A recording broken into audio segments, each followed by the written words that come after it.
जय श्री माता, स्वागत है आपका मेरे चैनल द क्वांटम क्वेस्ट में। कल हमने बात की थी फोर्स की टाइप्स के बारे में कि फोर्स कितने टाइप्स के होते हैं। तो फोर्स हमने बताया था कि दो तरह के होते हैं, balanced force and unbalanced force, जिन्हें हमने विद एग्जांपल आपको एक्सप्लेन किया था। आज हम बात करेंगे फोर्स से रिलेटेड ही टॉपिक पर और इनके न्यूमेरिकल्स को आज हम सॉल्व करेंगे। क्या तो फर्स्ट हमारा न्यूमेरिकल है a force of 10 Newton acts on an object mass 2 kg। Okay, so calculate the acceleration produced in the object. कि अगर हमें दिया हुआ है कि फोर्स हमें 10 न्यूटन का हमें लगाया हुआ है किसी भी ऑब्जेक्ट पर जिसका मास है कितना 2 kg, तो इसका एक्सेलरेशन कितना होगा। तो हम जानते हैं कि फोर्स इक्वल होता है मास इनटू एक्सेलरेशन, और हमें यहाँ पर दिया हुआ है गिवन दैट फोर्स दिया है 10 न्यूटन एंड मास दिया हुआ है 2 kg। हमें यहाँ निकालना क्या है, एक्सेलरेशन।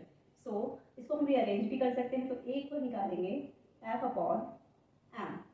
इक्वल एफ की वैल्यू क्या दी हुई है 10 और एफ की वैल्यू 2। सो ये क्या आ जाएगा 2 10/2 equal 5 metre per second square. So this is the acceleration.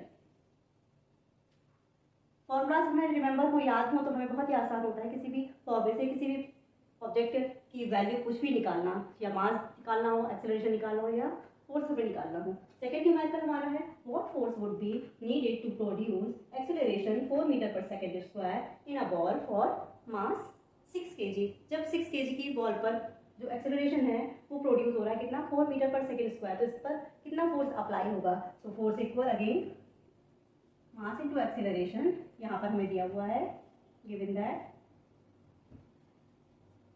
Mass equal दिया है, बॉल का मास क्या है 6 kg एंड एक्सेलरेशन दिया हुआ है 4 metre per second square. So force F equal मास हमें दिया है 6 इंटू ए दिया हुआ है कितना 4 मीटर पर सेकेंड स्क्वायर। सो F इक्वल 6 4 जा 24 न्यूटन।